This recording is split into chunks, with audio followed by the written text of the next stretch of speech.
Yes, people, what's going on? Welcome back to United View. Welcome to another morning view. Hope you guys are doing well. It's match day, 12th of December. It's Thursday. It's match day. It's Europa League. We are back.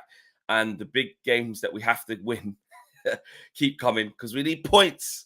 We need points in this, man. And you guys know that the pressure mounts up when you don't win football matches. So, yes, get involved. Get the likes up on the video. You lot know 500 base level. We've been doing it, actually. Last few mornings since we've had that big push to say, listen, we let our standards slip. We ain't doing it no more. So let's get back onto that and make sure you guys sub to the channel as well. I think we're at 184k now, actually. 184,000 on the road to 200k. You can do it. Indeed, we can. You can do it. 100%. Yes. But small increments, you know. Yes. Let's get to 185 and then we go from there. You know what I mean? Yeah. So make sure you guys do that. Tenaji basically just caught my eye. Morning, you'll never walk alone. Liverpool fan in here, you know, just look at pain and misery and see what's going on the other side. Yeah. Javid says, good morning, Flex. Big up to you. Hit those likes, says, hit those likes. UV community says, Nikhil. Good morning, all says Toby. Joe Blackman, as always, says, hey guys, if you're here waiting, which was just before we went live with me, please drop a like to show the channel some love as well. More likes, guys, says Jade Ashley. Big up to you, Jade. And Javid says, big up UV fan. Match day today. We're going to do it. We're going to do this. And Skilliana says, it's Christmas time. Be generous with hitting the like button. So you lot get the gist of what's going on in the chat. And of course, make sure you get your super chats in and get your members chats. If you are a UV member, use your perks. Use your exclusive chat. Use your priority chat, Use your badges, you know, use your emojis, use all of the stuff you got. Big up to Marion Jones. I see you. Says morning, everyone. Big up Flex and Owen. So yes.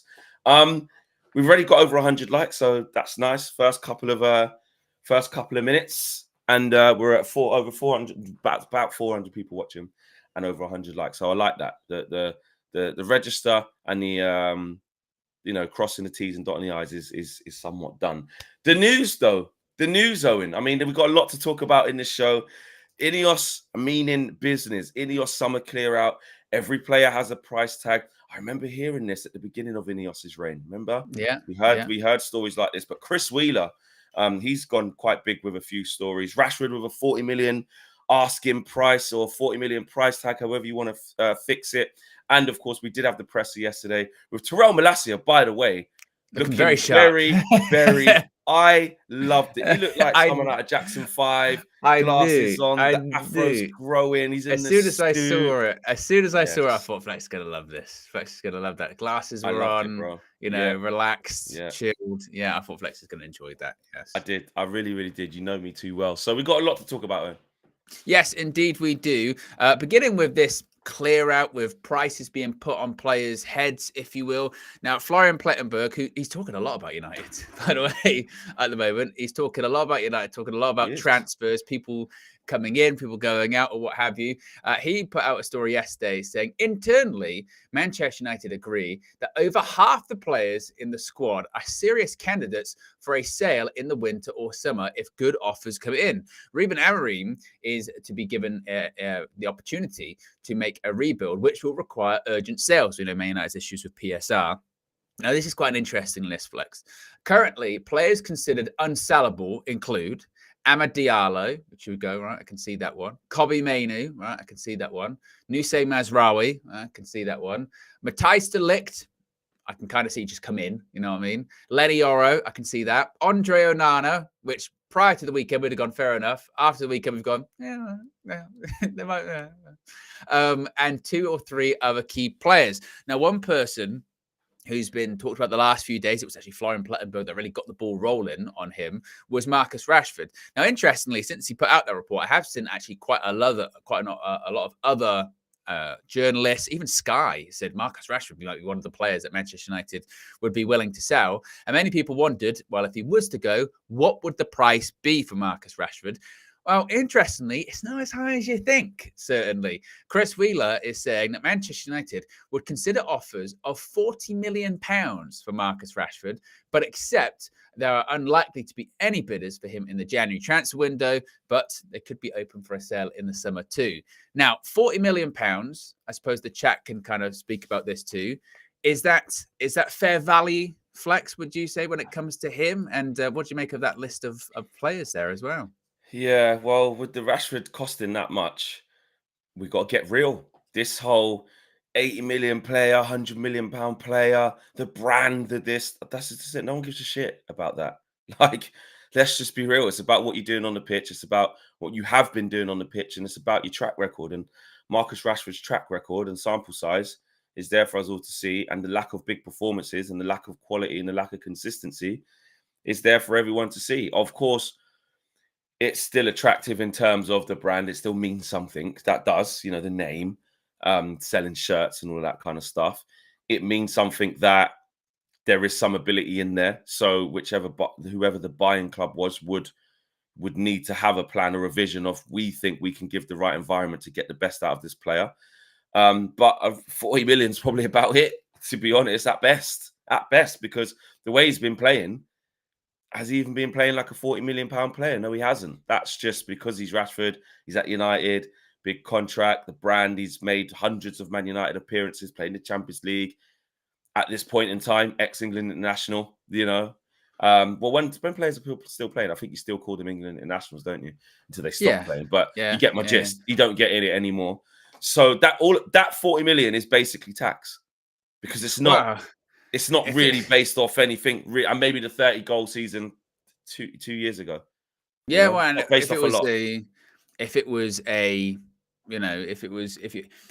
big club, then I suppose to an extent they'd be taking a bit of a gamble by signing him as well, because they'd be like, well, we're not really sure if he's going to necessarily deliver when it comes to that. I think it's a side of a couple of things, isn't it? I think 40 million pounds says, actually, like you said, how much Rashford's stock has dropped over the last couple of seasons, because previously we'd be talking about being, like you said, an 80 million pound player or what have you. Now we're talking about 40.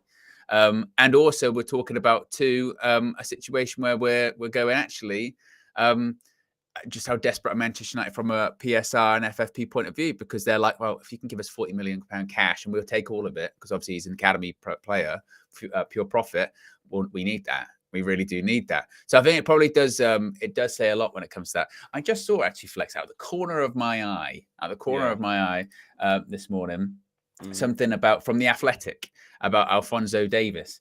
I've just seen that. Saying sources close to Alphonso Davies say the upheaval at Manchester United and their current lack of involvement in the Champions League makes them less attractive from his end. Club sources at United also say signing Davies is not a priority for them at the present. Yeah, I mean, that's both sides playing that one down quite a bit, isn't it? Yeah, both sides playing it down. Alphonso Davies going, United is shit, basically, and there's a lot going on there. Would I really want to be going there? I mean, I'm leaving 100%. Bayern, and I know Bayern might not be Bayern of a few years ago, but they're still looks like they're probably going to win Bundesliga this season, maybe. And you never know what could happen with them. Real Madrid are interested in me. Man United are 13th. And they're not in the Champions League this season. No. Chances are they're not going to be in the Champions League next season. Like, why would I? Is that really the right move for me? Makes sense. It was always a sort of dream of like, I was interested, be it. I remember I said this when we had a full complement of the football department, but even though we don't anymore, but you've got to have the faith and stuff. I said I trust us to be at the door for as long as needed before sort of dropping that.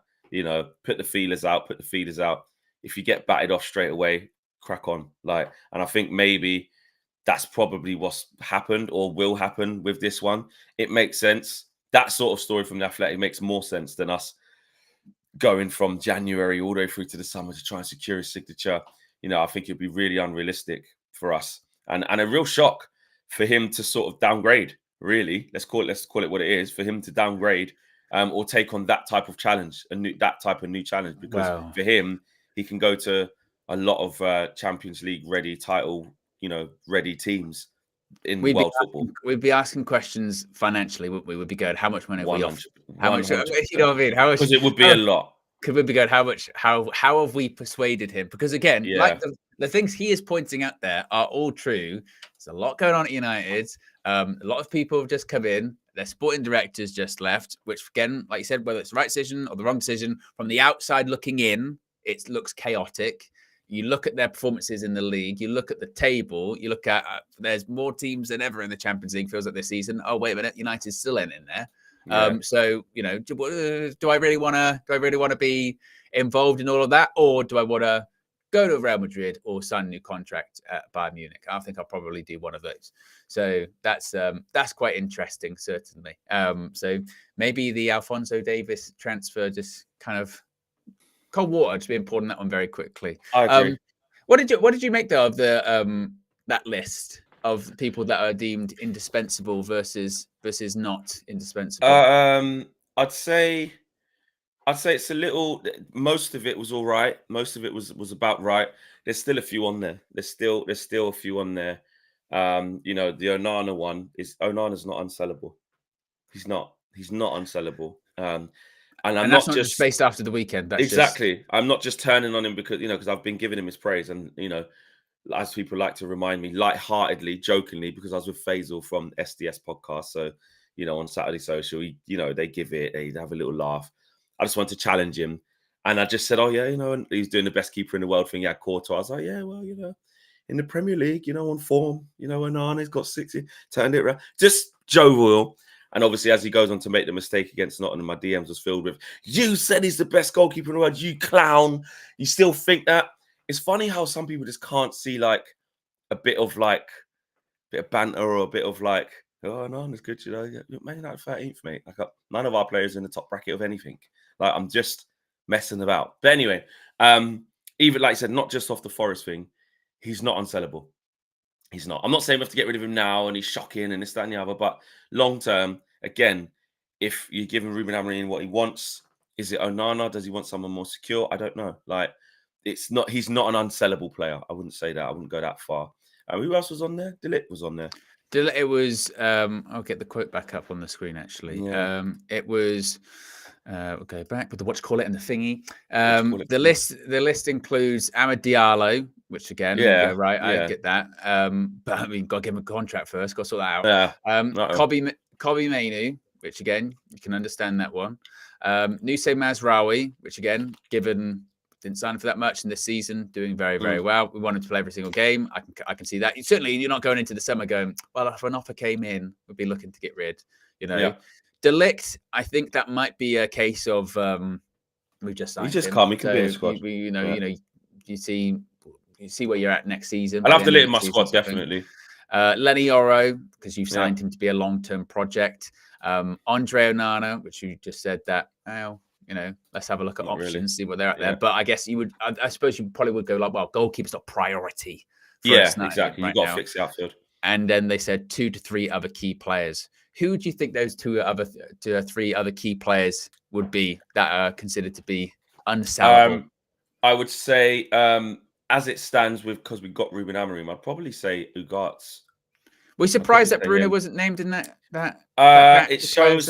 Well, yeah, because usually he's like one of the first in those kind of lists. But actually, 2 or 3 other key players, they would say the name Bruno because he's a big name. I think that would be included in that. So, but he just signed a new contract. Maybe that's why he considered, unsellable. Key player. Yeah, they would probably put him in. But again, like I said, I'm fair game. Like I'm anyone can get it, man. Anyone can get it. We have to understand that where this team is, we've got to be ruthless. And when I'm looking at Mainoo, Amad, Yoro, Mazraoui, to me they're unsellable. And I would say that I just say Ugarte because of the manager that we have. He'll be important to his system, but he doesn't have to start every game. Still going to need better than Ugarte for sure. He's still limited. Like he can in this team because we're looking for work rate, we're looking for physicality. He's quite refreshing, but we can't kid ourselves. Like you still need more than that. Like he's still limited on the ball. He needs a lot around him if he's going to be in our team when it's polished. But you trust it a bit more because he's Amorim's guy. And clearly, that's why he's playing all the games as well. Yeah. So, yeah, there are a couple more. Bruno will probably be on that list, which, I don't agree with. Garnacho would probably be on that list because they see him as a young player. Keep working with him. Don't give in yet. Definitely don't sell him yet.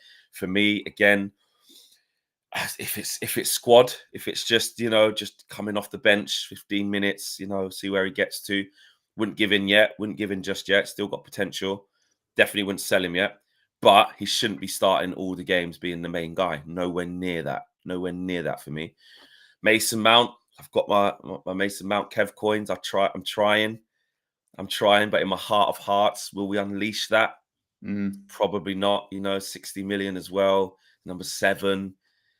You're gonna have to go and get the guy soon. You know what I mean? So no. Rasmus is an interesting one. Young, again, squad off the bench. Okay, I don't think they'd be outwardly looking to sell him. You know what I mean? No, but it's interesting that Xerxes new, just like Delit is, and he's not considered on that already, is he? So because again, you're looking at that going, if somebody really wanted to take him, you'd probably look at it already, wouldn't you? Yeah. No, it's a good point. It's a good point. Lots of people talking about the M4 Fizzy again. Yeah, I'm annoyed because it's not that. And it's not that, but we also don't really know what it is because with me and Flex are being pulled through the same thing, internet wise, and I'm fine, and Flex isn't, which doesn't make any sense. And I'm doing my speed check, and my thing's high. Like, my speed test is showing like some serious speed, but it's just not going on to the thing. Look at that, 120 download, which is good. And I know my upload's going to be the same because that's what my hard-wired system is with the M4 Fizzy. There you go, upload 100. It's the same thing. So I don't get it, guys. I don't actually know what that is. It's not Flecknology though. And even Owen vouching for me there. So. No, it's not Flecknology. And the best thing is when every time we bring it up, he gets fizzy. Yeah. What happens? Let's get fizzy. Let me refresh quickly. So maybe if he refreshes, it might be better. But I mean, you could see me in 4K. You know what I mean? So look, now you're all right. Is it? Yeah. It'll refresh, but then it'll probably just do it again. Though. It'll do it again in a bit. Yeah. It's very, very strange. Weird. Right, where are we at? Bonehurt says, thank you for the first super chat today. Bonehurt says, please ensure KG is informed of the plan tonight. He is a celebrity. You can't expect him to know where he is supposed to be. Busy A-lister lifestyle. I've spoken to KG, that comedian, already. He rang me yesterday, and we have all confirmations. So we all will be in the right place today, I promise you. And Sankradeep says, new, like we just spoke about, sources close to Alphonso Davies say the upheaval at Man United and their current lack of involvement in the Champions League makes them less attractive from his end. And that's from The Athletic. We just literally spoke about that about 5 minutes ago. Shout out to Sankradeep for bringing that to us to keep us, on the job. And Joe Fleming says, can't erase Onana's first season from my head. Yeah, even though he's since shown himself to be a good keeper, we need a great keeper, not just a good one. Yeah, I still, with Onana's, I think you always feel like that can come back, don't you? That game is always around the corner. You just don't know when, basically. And we go back to the FA Cup final. Is that because we won that game in the end and we got away with it?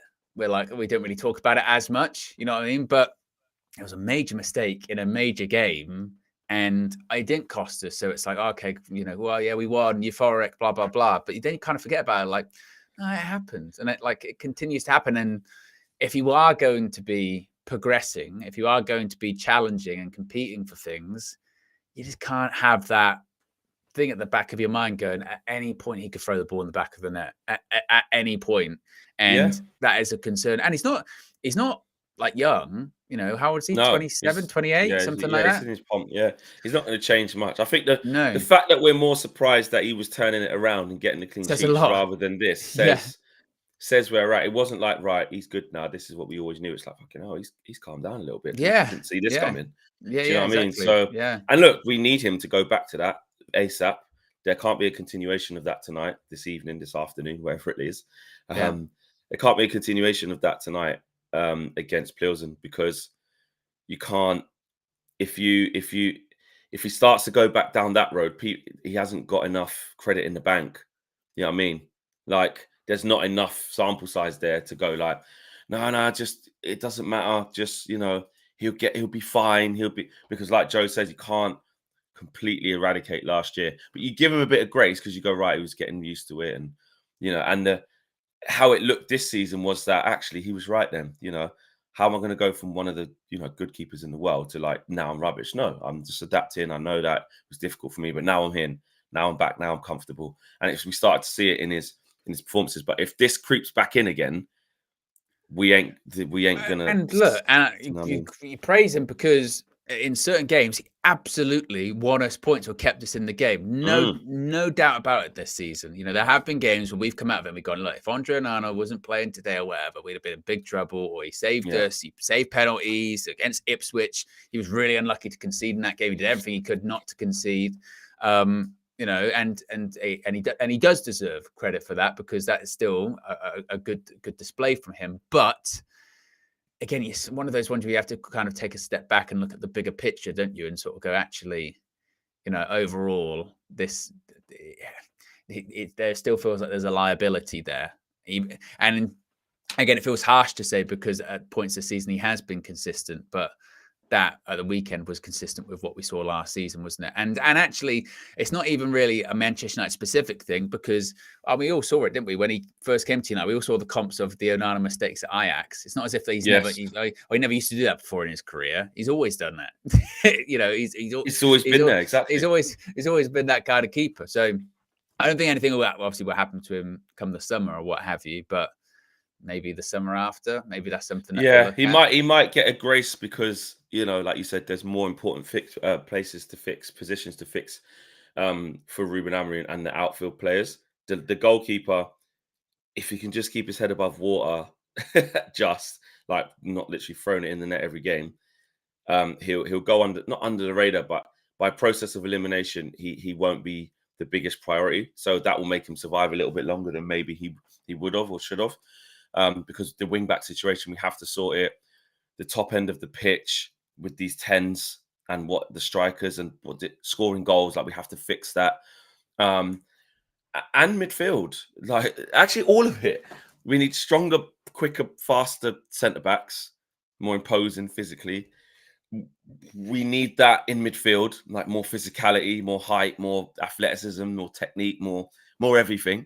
And then the top end of the pitch, we need more goals. We need killers. We need better decision makers. We need more athletes. We need better in everything. So, you'll probably get to the keeper roundabout, not last, but towards the back end of that list, unless there was a really good option that arose. Because sometimes keepers. The good thing about keepers is that if you're smart, very rarely do they, unless you're going after someone clearly big and established, they don't usually cost loads and loads, 60, 70, 80, 90 million. You know what I mean? They usually, what did we get Onana for? 40 odd, didn't we? It might have been more than that. I think it was like 50. Was it 50? Was it like 47 or something? I want to say like 52, maybe. Or was it close to that? Onana fee. Was it late 40s? That's wrong, Onana United fee. Well, yeah, that one was 50. 47.2. Right, 47. So basically 50 then. So usually that's payment structure. We'll see Manchester United pay £43.8 million up front, £3.4 million in potential add-ons. Okay, so let's just say 50, just about a bit more. But around that, and that was Inter's number one keeper, just been in the Champions League final, team of the year, all that. It doesn't usually get much higher than that, unless you try and go and buy bloody, Magic Mike, or who else? If you tried to buy Courtois, probably more than that now. But getting that keeper, that's a difference maker, isn't it? I think all of the talk about, say, Chelsea this season, people going, oh yeah, Chelsea are going to, they might compete for the title. I think that probably will let them down. Is their keeper Sanchez? He's pretty shit. He's not exactly good. That will let them down. That will cost them games or points at some point. Yeah, it will. And like someone just said there, Show said it. Arsenal got Raya for 27 million. So if you're in there and you see something early in the right team, you can go and get and go back to that, and you go back to the rare one. At the time, there was the conversation of they didn't need a goalkeeper. Ramsdale was playing there as their number one. Yeah. Before the season before, he had made some high-profile errors, but they'd only had him a couple of years, wasn't it? And they're like, right, and he was getting close to the fans. He was doing all right. But... Yeah, exactly.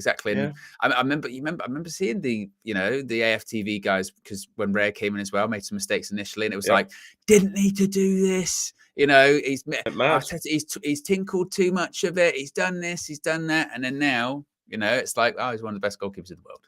So, yeah, which he is. So, you know, that is why you have to look about the place, you know, and go right. Brentford's and not Fulham. I know they got Leno, but you know those types of teams. Brighton, who they got for Verbruggen, in it, and Steele, but because Verbruggen's even with there. Raya, like, but again, we kind of forget this. With that Arsenal game, as much as we say we didn't threaten, like big saves. Delip puts the header. You know, that's 1-1. You know what I mean? That's suddenly a different game. We're like, right, let's hold on for the 100%. second half, and he just claws it out the corner, no problem. And he has made some big saves. He has. Yeah. So, and again, 27 million. And they took him on loan and then bought him the next year. Like, just very, very smart business. So I'm not having that, you know, you can't go and get a keeper for decent money. So, and actually the opportunity to sign them is sometimes a bit easier as well. Well, yes. So sometimes it is timing with those kind of ones, isn't it? Because of goalkeepers, in the sense that because it's a specialist position or whatever, you know, clubs are reluctant to sell them unless they've got a year or so left in their contract, right? So like I said, that was the case with David Raya, wasn't it? It's like, well, he's got a year left in his contract, or his contract's coming up, and then he had to sign, like, was it 1-year extension to go on loan, and then Arsenal agreed to buy him, blah, blah, blah. So sometimes it's about right circumstance at the right time. But yes, Onana, not on that list, but several players up for sales, which again is what we'd heard before, wouldn't it? Hadn't we? I mean, once again, proof will be in the pudding when it comes to it, because we heard that, and then the summer sort of came and went, and I suppose we did see some outgoings necessarily that in previous years we wouldn't have been able to do, you know, when we sort of, you know, even something as trivial as like Wan-Bissaka going. I think in years gone by, we'd have just let his contract see out, to be honest. We'd have gone, oh no, it's too difficult to do. And we wouldn't have got Mazraoui. But I just hope that this past summer was an eye-opener for those people moving those players on, of just how difficult it is at Man United. Like, you can earmark these players of like, right, we're going to sell Casemiro, we're going to sell Anthony, we're going to sell Wan-Bissaka, we're going to sell this player, we're going to sell that player. And you go, you know, it's not easy. People don't want to leave. The contracts are too big. Everywhere's a step down, you know, in terms of stature. And that's tough to do. So got to find a way to do it. So it's great that those players are earmarked, and it's great that they've got prices on those players. Yeah, but you got to execute it. You know, exactly. You got to execute it. So Ryan says, we've sold enough Deadwood to have cleared a forest, but we want to buy a new team, having got the last one, 21, after 6 games with the new. Delusional. And then just then as well, my back end just does that oh snap thing. Then back to it here. Bonehurt says 144p Fleck 2009 YouTube settings. Yeah, don't get it, mate. Really don't get it. Likes wise, 345 now. And we've got just under 1,400 watching. So let's get to the 500. Let's do that. Get onto it, guys. Because that is the new base, not the new base level. We're going back to basics, is what we're doing. Back to basics. Yes. Yeah. There was some stuff in the presser. We've discussed the kind of clear out now, haven't we? We discussed the 40 million sort of Rashford thing. Adrian says, yes, there you go. Flex eating again. The people will not be happy. Oh, yeah, exactly. Shout out the people. Man of the people, was it? Who said that yesterday? I will be on mute, and I will be having my bowl of fruit, you know, as we do it. So if you are offended, please look away now. Yeah, exactly. The presser yesterday, Mitterrand Malacia said some things. Amarim said some things. Obviously, just very quick on the Dan Ashworth things. He was asked by Luckhurst, you know, do you care, basically? Yeah. And he said no. He said that one person leaving don't change nothing. Since the first day, I felt great support from the ownership, from Omar and Jason. He did say and Dan as well, but that wasn't included in the Fabrizio bit. Don't know whether that was conveniently or not. And I was part sometimes of Fabrizio can be a bit loose with the quotes. Yeah, he's got a few community notes. Yeah, Fabrizio. Yeah, like, I watched the presser, and he also did add and Dan as well. He did say that. And I was part of them. This is football, and sometimes these things happen. Which, to be honest with you, what's he going to say? Absolutely. And I'm not saying he's lying, because, like I said, he probably was focusing so much on what's going on. Met him a few times, had a few meetings, but I was so focused on this shit team that Dan Ashworth leaving a month into his thing is not going to be detrimental to him. The only thing it might show him, the back of his head, is if they do make a wrong decision, they might, it shows they're on it. Well, yeah, like, you know, like I did see that in the midst of all of that reporting on Sunday and into Monday. I can't remember who said it. I think one of the people that wrote an article, and it was basically saying that sort of the feeling was inside United that bloody hell, if they'll get rid of Dan Ashworth after 5 months, and he's an executive, and I'm just someone, bloody hell, I guess no one is really safe when it comes to it. So maybe that is a consideration of it as well. It's always funny these press conferences after like a big defeat, but a defeat that people sort of look at, because I think people think that more is going to happen than usually does, because it's like bloody hell, bloody Flex. I don't even have a button for this one. I don't have a button. This is someone new. This is someone new. I don't even. Rastafari. Wow. There's not even a button for Nicholas. What's going on? I'll have to make one. I'll have to make one. Yeah. Jeez. Nicholas has just came through, kicked down the door, and announced himself. Nicholas and said Maxwell. Nubian lawbreaker. Who are you? Yeah. They literally have come down and said, "You better watch out, because we have come for you." Never more appropriate. Yeah, that is actually perfect. Yeah. That's basically that is Nicholas's, because he is coming for Nubian Pharaoh and he's coming for Lawbreaker. That he literally is, and they better watch out because he's coming. Yeah, that is literally his Nicholas. That is your button. Yeah. Also, Nicholas makes a good point. He says, "I'm sorry. The only thing he has been consistent at is being a poor shot stopper. If he stops a shot, it usually deflected back into the danger zone. I understand playing from the back, but the basics come first. This good period is just a purple patch. Big up, Flex. Big up to you, Nicholas. Yeah, and big up to you, bro. Big super chat and welcome to the community, because I don't believe I've seen Nicholas Maxwell before in the comments. Have you, Owen? I'm not sure. Possibly. The UB community is rather large. Community, let us know. Is Nicholas? Has Nicholas been in there? Let us know. Mods who are here every single time. But anyway, welcome to the club, bro. And big up to you for the super chat. Really, really appreciate that. Supports the channel a lot. Yeah. More than you would believe. And yes, I would say that's basically what we're saying. We've seen it before, in it, the purple patch kind of vibe, in it. So yeah, and to be fair, it's right in the sense of sometimes there have been saves where you go, that's a good save, but then again, this is from a keeper's perspective, where you go, it's still kind of in danger there. You know what I mean? Sometimes it's like sometimes when people parry it and it goes right out in front of you as opposed to going to the side of you or something like that. That's always a bit of a no-no from a goalkeeper, isn't it? You have to look at that and be like, how did that happen? Ravel says, would love Udogie to be our left wing back, pace 6'1" and very attacking and prem proven, and get the Leicester keeper. They go down second in goals prevented, and he's only 24. Yeah, is that Hermanus? What's his name again? I'm not sure. Hermanson. Yeah, him. Hermanson. There he is. We said have a talk with Manson, maybe. Yeah, in 24. Yeah, I have seen him a few times. Manson. He's all right. I've seen. Yeah, he looks all right.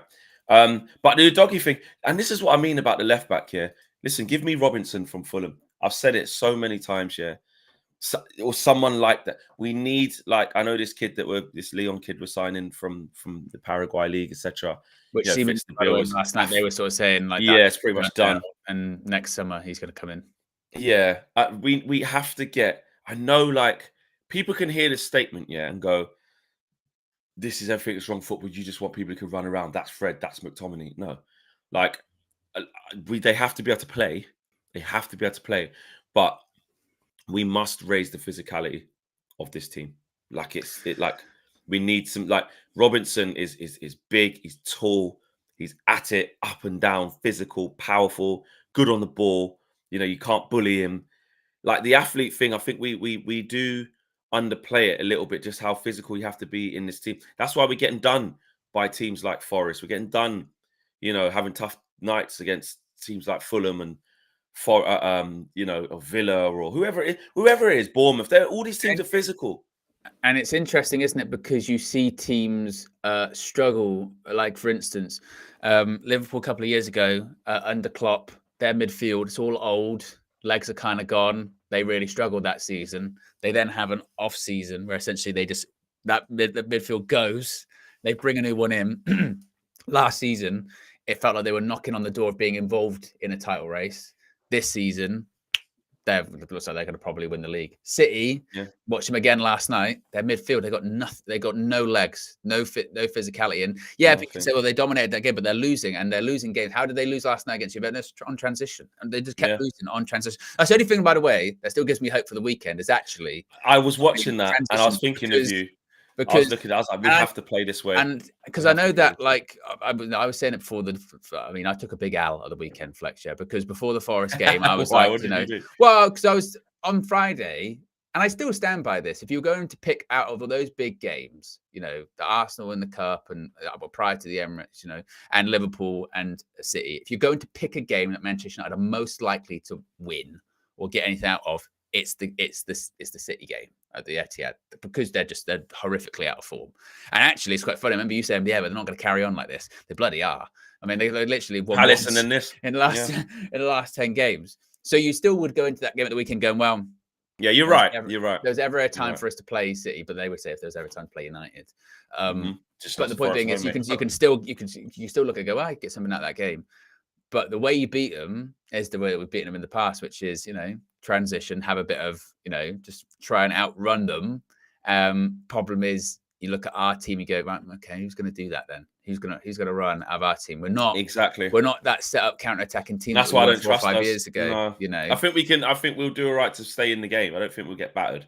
We can stay in the game like against Arsenal, and they do play higher, City, and they've got a bunch of bozos at the moment at the back. Like, they just cannot sort it out. Kyle Walker, literally. Yeah, he looks. You're looking at him going like, mate, you might have to retire. Literally, you've lost all your pace, and you want to talk about a team that's toothless. In us, that's how they feel at the moment. They feel so toothless. Like they'll have a lot of the ball and pass it, and they did create some chances. That like when they went 1-0 down. They had flashing it across the box, and maybe someone should have been had a there. chance. Haaland with a little dig, Gundogan had a shot and it was saved. It's like, yes, but the keeper should save that one. But it wasn't like De Bruyne was pants. Like if Bruno would have done what De Bruyne had done yesterday, spamming them crosses from that, just to the right of the D when he comes back to him, whips it, like a Casemiro special first time. They just kept getting headed out. He was really poor yesterday. So look.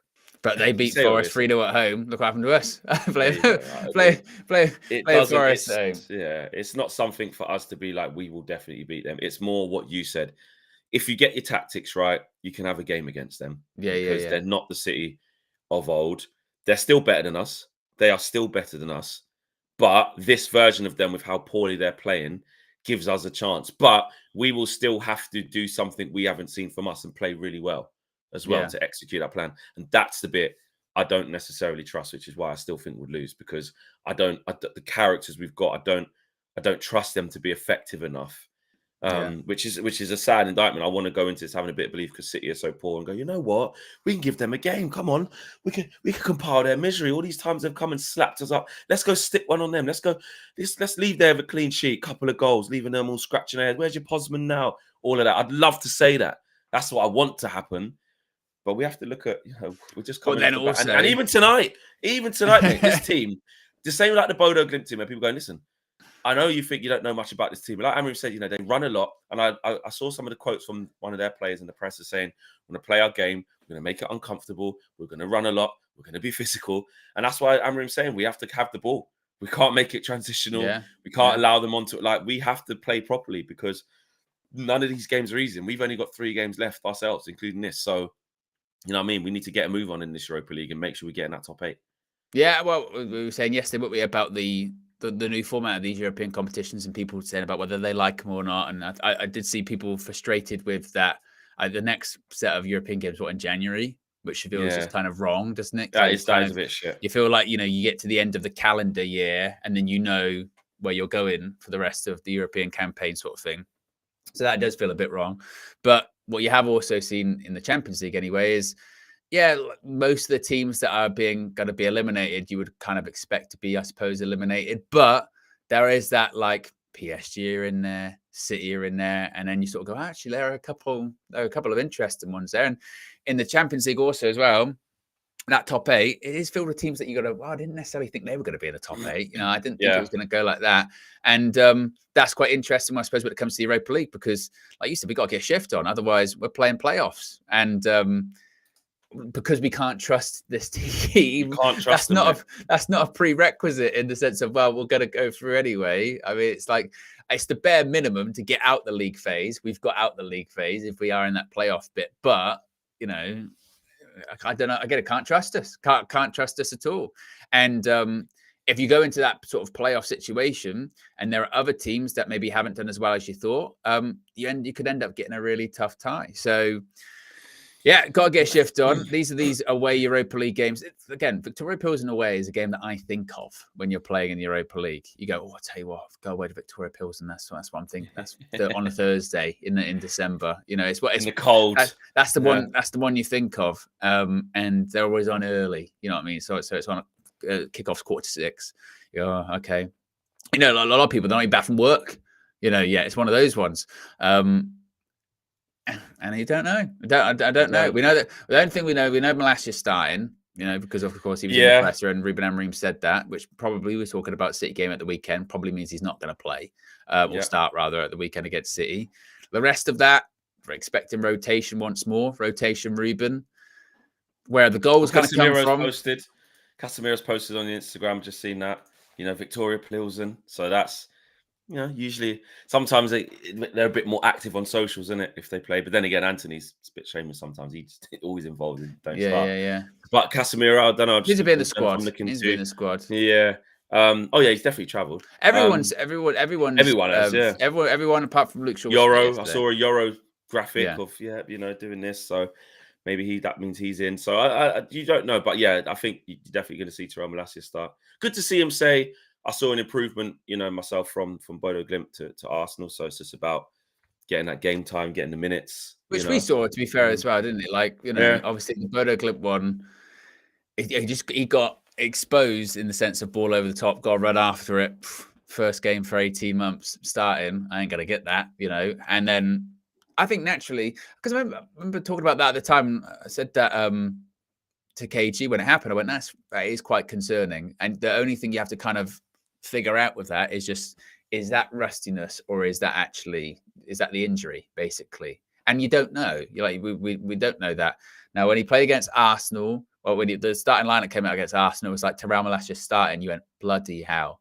Yeah, what are we going to do? Against Bukayo Saka, like that's going to be rough. Because bear in mind, a couple of years ago, whenever it was, he started against Arsenal at Old Trafford against Bukayo Saka. And Saka gave him the runaround that day, even though he won. The runaround bad, we were like, oh, bloody hell. But he did really well, actually. It just goes to show you, innit? Us as fans, we can have these feelings and these like, oh, can't do that, you can't do this. We won't win that game. We will win this game. We have all these emotions, but I know this is a bit of a Michael Owenism, but we never really know, do we? Like, no, you just don't see training, do we? Don't know, you know? Exactly. You really don't know. Yeah, we don't see the training. We don't see, you know. Yeah, and you don't know how ready someone actually is. There's been even Lenny Yoro. Remember when we were saying, I was like, maybe he could get his first start against Forest, you know, and then I think it was you, and then I ended up agreeing with you, saying actually, he's like, you know, he's on his training thing, probably not yet, you know, and you just don't know what line they're going to take with said player. Yeah, really that was the Ipswich one, wasn't it? I remember we were all going like, Lenny Yoro's going to be back for Ipswich. He's probably even going to start, you know. Yeah, and then he weren't even in the team. Only started for the first time this past weekend. You know, he came on against Arsenal, and that was his first start. So, like I said, we don't know when it comes to all of that. So, yeah, with Malacia, it's just, I guess it's just part of his recovery. I did see that Alvaro Fernandez, by the way, got a Champions League man of the match last night as well. Did he? Yeah. I know.